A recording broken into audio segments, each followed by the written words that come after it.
Carolina's POV. Habang nakahiga ako dito sa kama ko, ay may narinig akong kalabog sa kabilang silid. Hindi ko alam kung ano nangyayari sa silid ni Drew. Hindi ko rin lang sana papansinin pero nasundan pa ito.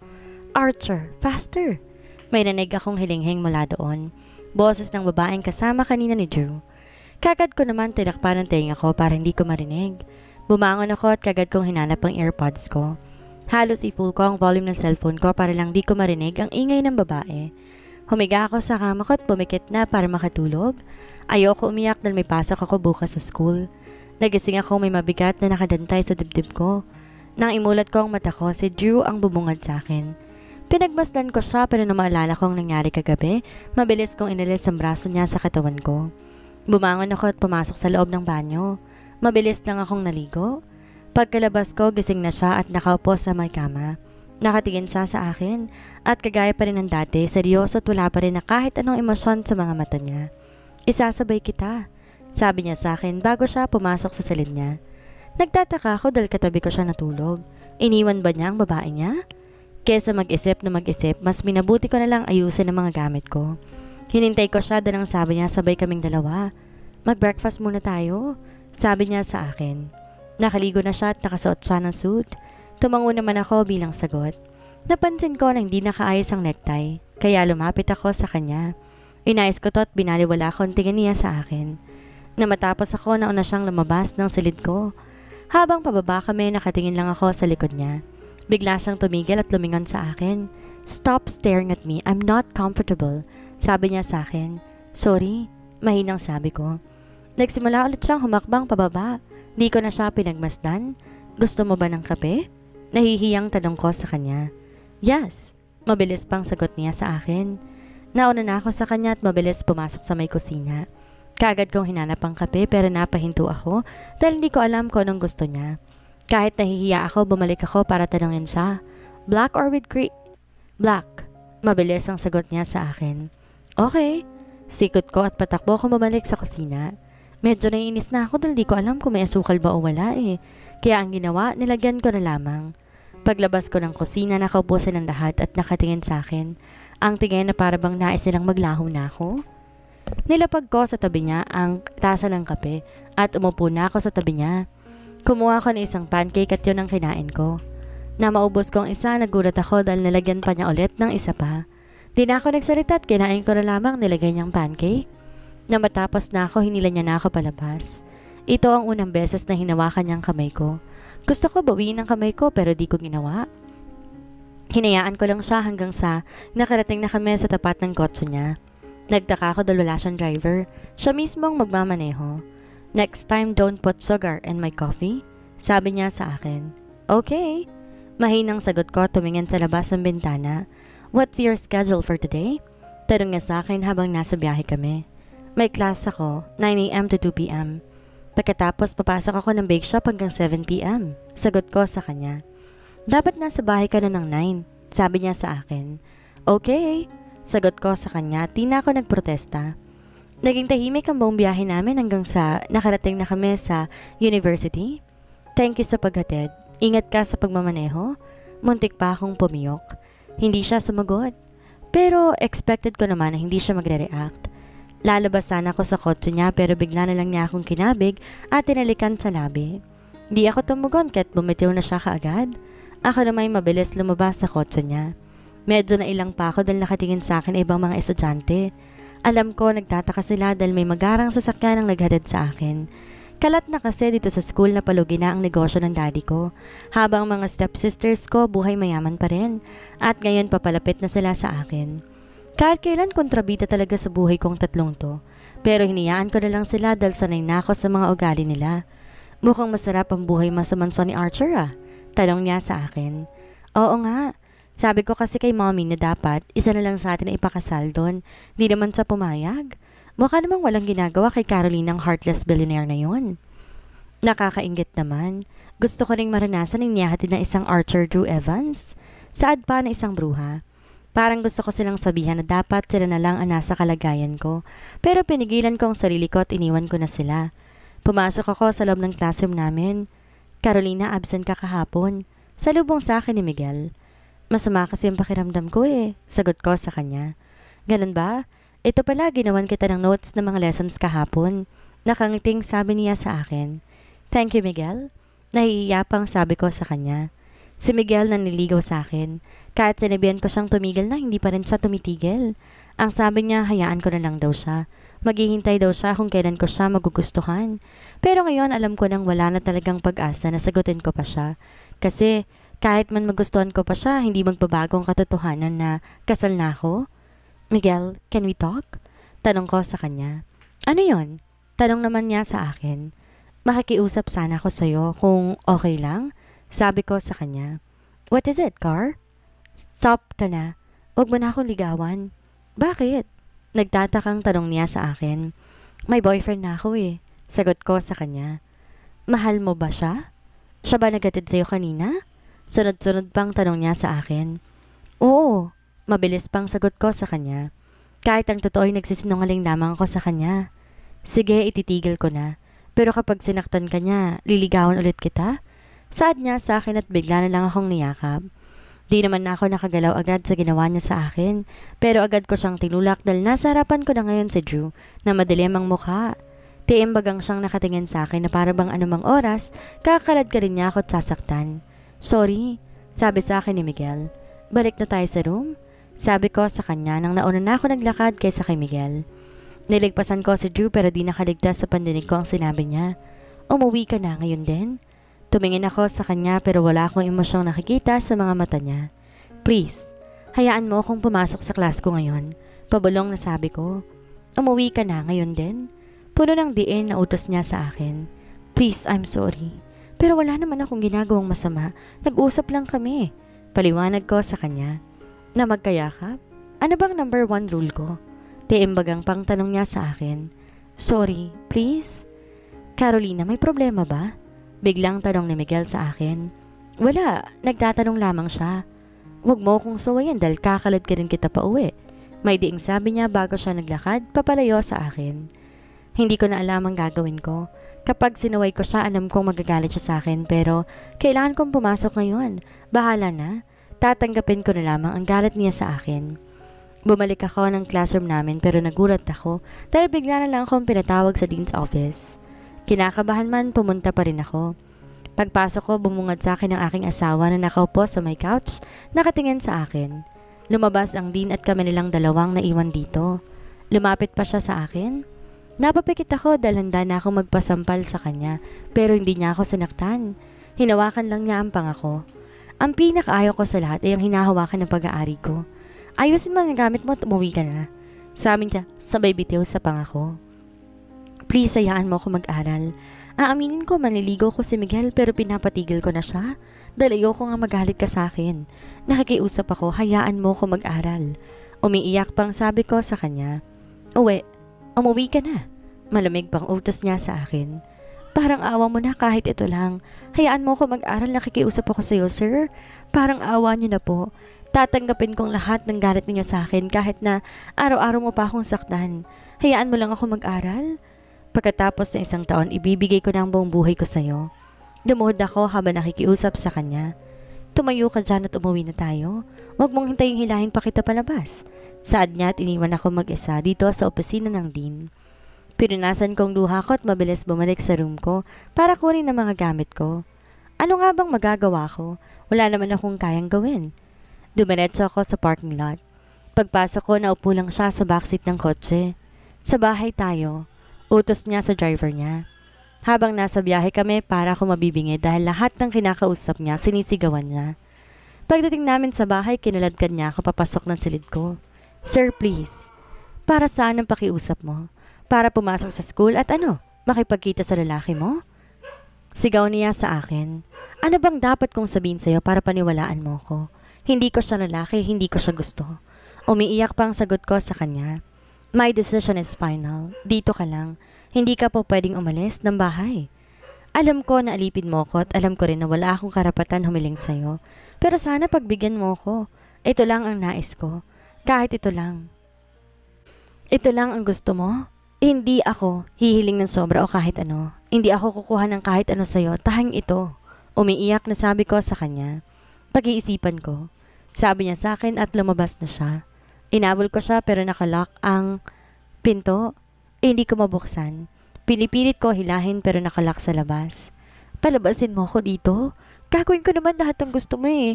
Hayaan mo lang ako mag-aral. Umiiyak pang bulalas ko. Nagring ang phone ko.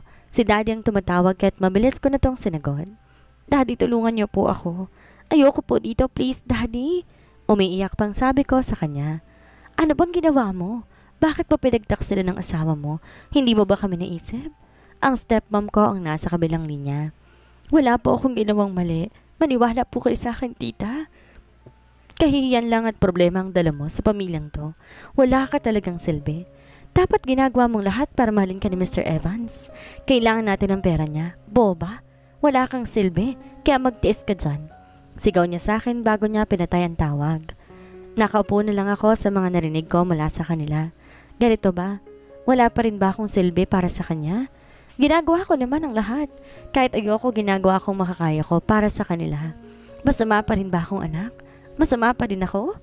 Umiiyak pang tanong ko sa sarili ko. Kanina pa ako umiiyak at ay tumigil ng mga luha ko. Buong maghapon nila akong kinulong hanggang bumukas ang pinto at pumasok si June na may kasamang doktor. Give her birth control shots.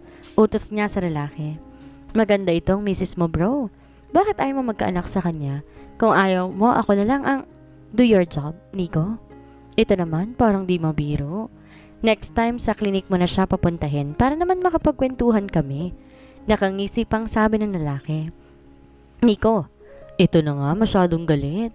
Miss Pretty, hindi naman tumasakit. Parang kagat lang ng langgam. Saad pa niya sa akin. Di ako sumagot at hinayaan ko siya. Sanay ako sa turok ng karayom ng bata pa ako kaya hindi na ako nasasaktan. Na matapos na akong turukan, lumabas na ang doktor. Siya na may naiwan at nakatayo lang sa harapan ko. Mawawala ako ng 1 linggo. Hayaan kitang pumasok sa university pero may mga mata akong magbabantay sa'yo. Isang pagkakamali mo pa, ikukulong na kita dito habang buhay. Umalis ka rin sa trabaho mo sa bake shop. After your class sa company ka magtatrabaho, may sweldo kang matatanggap. Aniya sa akin. Salamat. Pangako iiwasan ko na si Miguel. Sa sobrang tuwa ko, niyakap ko siya. Sorry. Hingi ko pa ng paumanhin sa kanya. Bigla na lamang kasi niya akong tinulak papalayo sa kanya kaya natumba ako sa sahig. Fix yourself. Sasama ka sa akin. Utos pa niya sa akin. Sige. Sagot ko sa kanya at pumasok na ako sa banyo para maligo. Paglabas ko may damit na nakapatong sa taas ng kama. Kaya ako ba itong isuot? Tanong ko sa sarili ko. Masyado kasing sexy ang damit. San kaya kami pupunta? Tanong ko sa sarili habang nakatingin sa dress ko na kinapos sa tela. Naglagay din ako ng light makeup. Pagkatapos lumabas na ako. Tahimik ako sumakay ng isang limousine. Pagpasok ko ay nakaupo siya at may hawak siyang baso na may alak. Nailang ako sa tingin niya sa akin. Uupo na nga sana ako pero bigla na lang niya akong hinila. Napasubsob ako sa dibdib niya. Kaya bigla ako nataranta dahil nalagyan ng lipstick ang tuxedo. Sorry, mahinang sabi ko sa kanya. Hinawakan niya ang kamay ko para pigilan ako sa pagpuna sa damit niya. Lalo mo akong kinakalat. Natatakot ako dahil alam kong mahal ang damit niya. Walang pasabi niyang hinubad ang damit niya, kaya kagad akong umiwas ng tingin. Pero nagulat ako dahil nila niya ako ulit at pinaupo sa kandungan niya. Nagkatinginan kaming dalawa. Do your job. Do your job. Inulit niyang sinabi niya. Nanginginig ang kamay kong nakahawak sa dibdib niya. Sobrang lakas din ang tibok ng puso ko. Napapatanong pa ako sa sarili ko kung bakit kailangan na dito pa namin gawin sa loob ng sasakyang ito. What are you waiting for? Malamig pang tanong niya sa akin. Drew, are you sure na dito natin gagawin? Lakas loob bang tanong ko sa kanya. Yeah, is there a problem with that? Tanong pa niya sa akin. Wala naman. Sagot ko sa kanya. Undress yourself. Utos niya sa akin. Nanginig ang mga tuhod kong tumayo. Kahit ang mga kamay ko'y nilalamig dahil seryoso siyang nakatingin sa akin. Dahan-dahan kong inalas sa katawan ko ang dress ko. Tanging nipple pads at pambaba ang naiwan sa katawan ko. Nakita ko pa gumalaw ang labi niya. Di ko mabasa na sa isipan niya habang nakatingin siya sa akin, but I only saw lost in his eyes. Undress me. Utos niya sa akin at mabilis akong hinila papalapit sa kanya. Lumuhod ako para hubarin ang suot niya. Umiwas pa ako ng tingin ng bumungad sa akin ang malaking bukol na nasa harapan niya. Di ko mapigilang panginginig ng kamay ko. Akin ka lang. At kapag sinaway mo ko, alam mo na mangyayari sa pamilya mo at sa lalaking gagalaw sa'yo. Paalala niya sa akin. Nasaktan ako pero alam ko sa sarili ko wala naman akong magagawa. Yes, I'm yours. At gagawin kong lahat para di ka na maghanap pa ng iba. Mga salitang tayong sa sarili ko lang kayang sabihin. Nawala na sa isipan ko kung nasa na nga ba kami ngayon. Nang mailabas na ng lahat sa sinapupunan ko, tumayo siya at kumuha ng wipes. May isa pa siyang damit kaya't nagbihis na siya ulit. Tatayo na sana ako. Nang magbihis na sana pero pinigilan niya ako. Sit here. Utos niya sa akin dahil nais niya nasa tabi niya ako. Umupo naman ako. I am sitting naked next to him. Nakaramdam ako ng pagkailang pero hindi ko to binigang pansin. He is my master. Kaya naman ang utos niya alam ko sa sarili kong gagawin ko. May kausap siya sa phone niya habang ang kamay niya nasa pagitan ng hita ko. Wala akong maintindihan sa mga sinasabi niya dahil ibang language ang gamit niya. Get yourself ready dahil malapit na tayo. Sabi pa niya sa akin. Tumayo na ako para magbihis. Mabutit may dala akong lipstick at face powder. Do not put that thing on your lips. Parang naiinis pang sabi niya sa akin. Mabuti na lang di pa ako naglalagay sa labi ko. Na makarating kami na una na siyang lumabas. Pumasok kami sa isang 5-star hotel. Good evening, Mr. CEO. Bati sa kanya ng mga nakasalubong namin. Di man lang siya nag-react o bumati pabalik. Pagpasok namin, bumungad sa akin isang party ng mga mayayaman. Nakatayo lamang ako sa tabi niya, pero hindi ko inaasang may lalapit sa kanyang babae at aalikan siya sa labi. Umiwas ako ng tingin dahil di ko kaya makita siyang may kahalikang iba. Ang sakit na akong hinahalikan niya kanina pero ibang babae naman ngayon.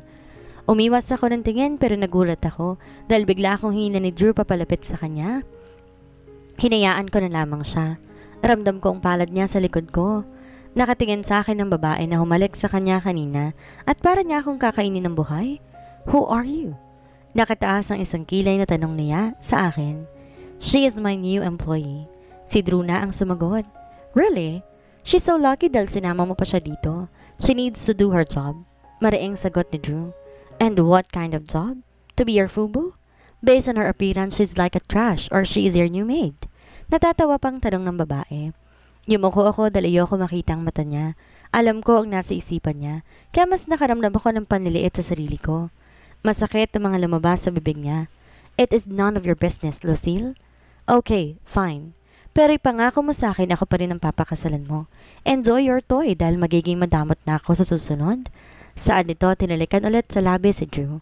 He has a fiancé. Pero bakit niya ako sinusunod? Bakit niya ako pakakasalan? Ano nga ba talaga ang plano niya sa akin? Bakit ba niya to ginagawa? Sunod-sunod pang tanong ko sa sarili ko. Stay here. May kakausapin lamang ako. Paalam pa niya sa akin. Okay? I am warning you. Don't talk to anyone. Saad niya sa akin at iniwan na ako.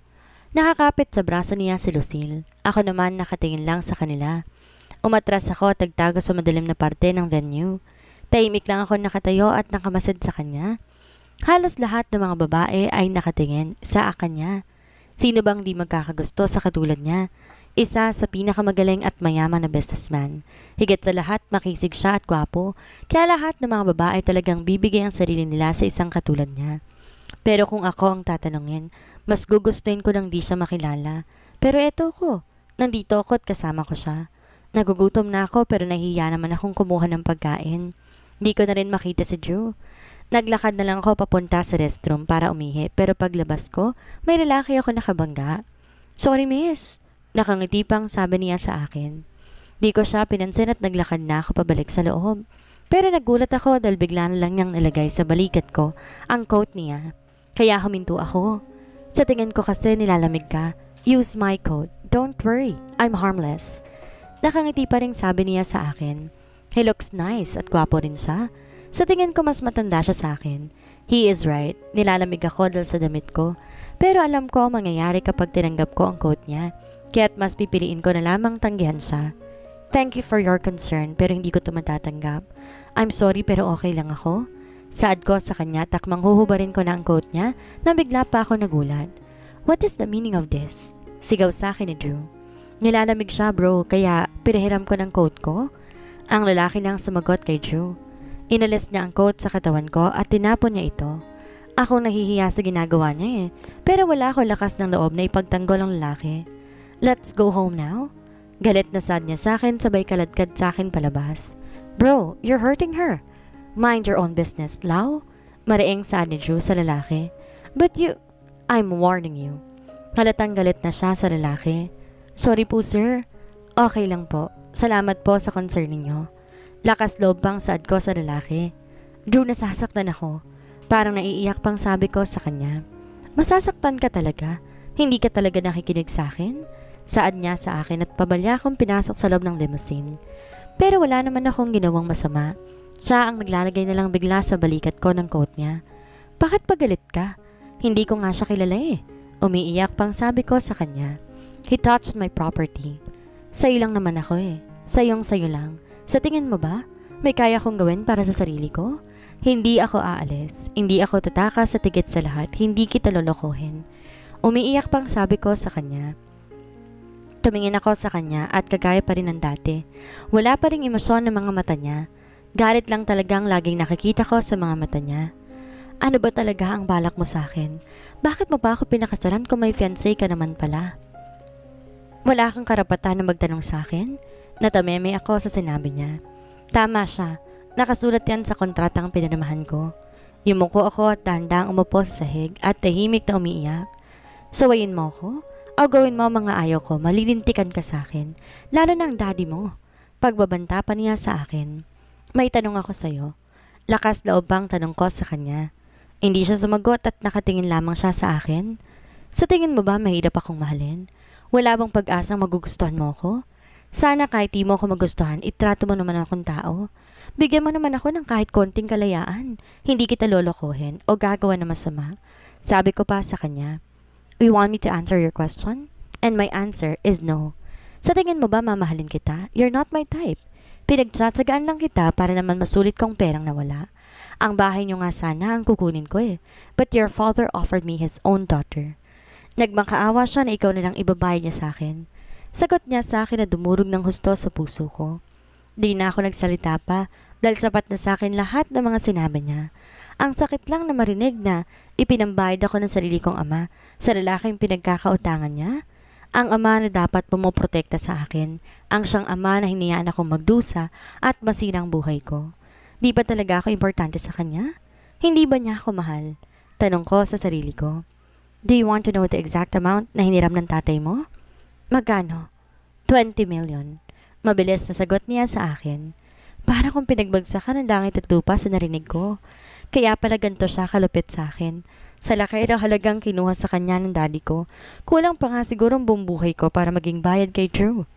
At kung sakali mang ibabalik ko sa kanya, hindi ko naman alam kung saan ako kukuha ng ganon kalaking pera.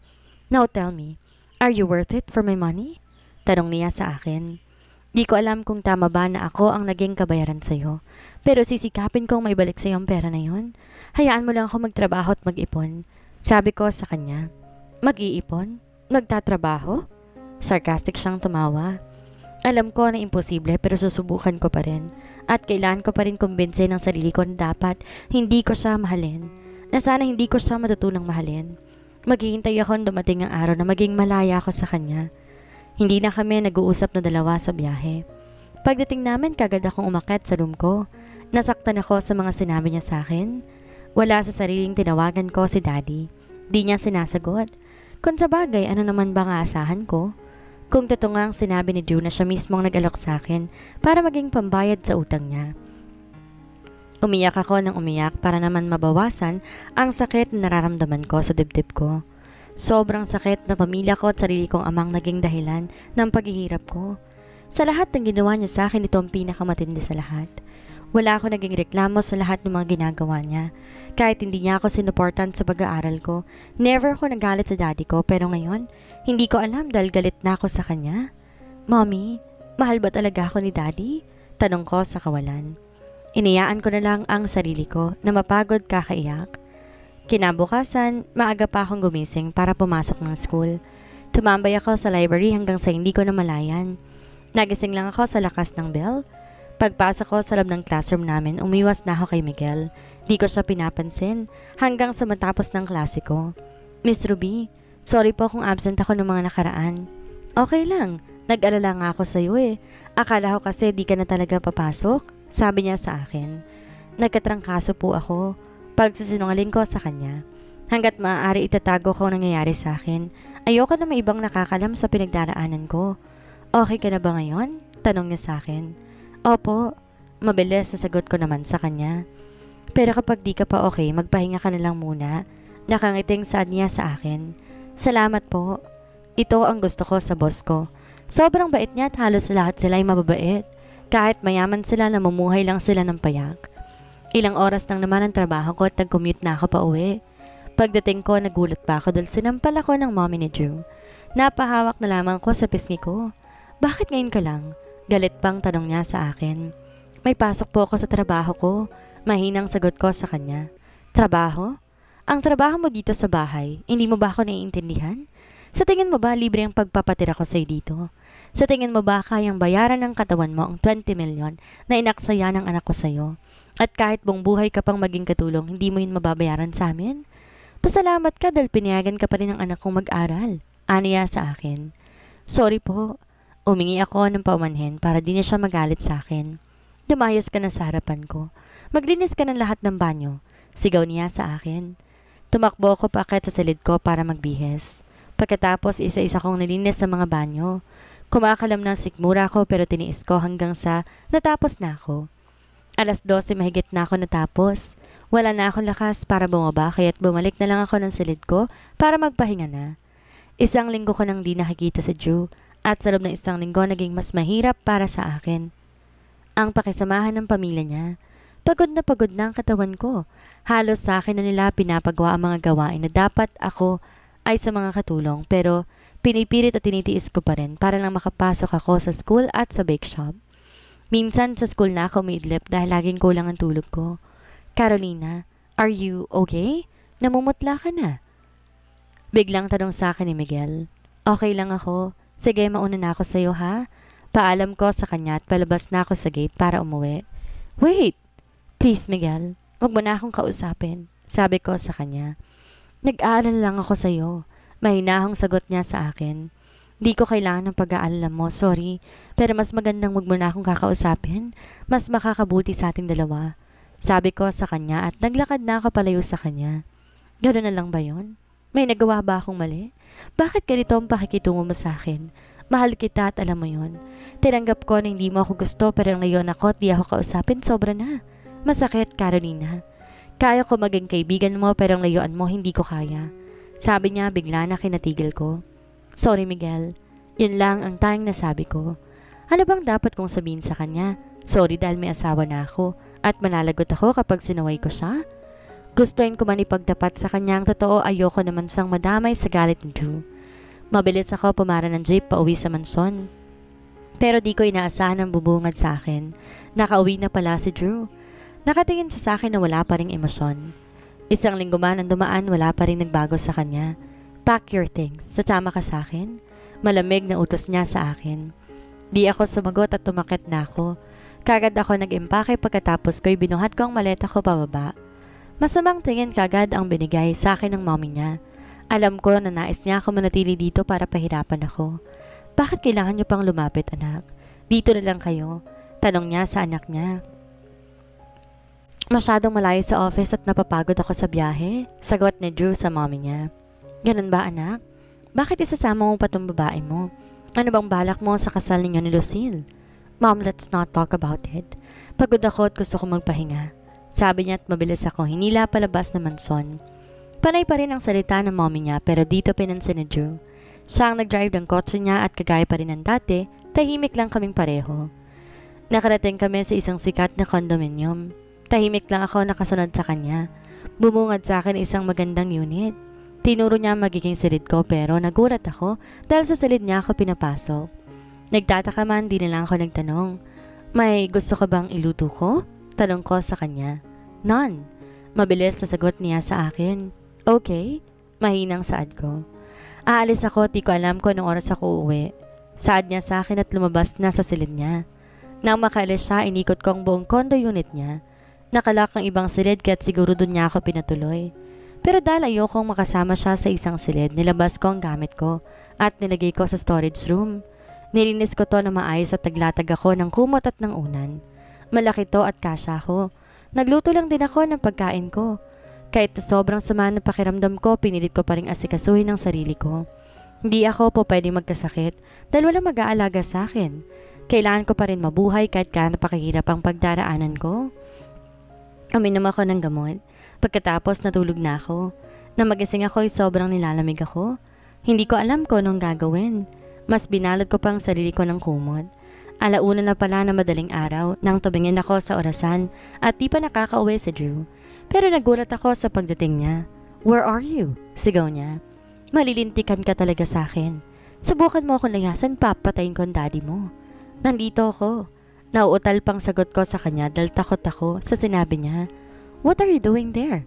Umiiwas ka ba sa obligasyon mo sa akin? Papatunayan mo ba talaga sa akin na wala kang kwenta?"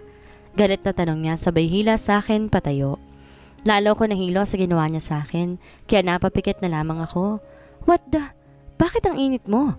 Sigaw niya sa akin pero bigla na lang dumilim ang buong paligid.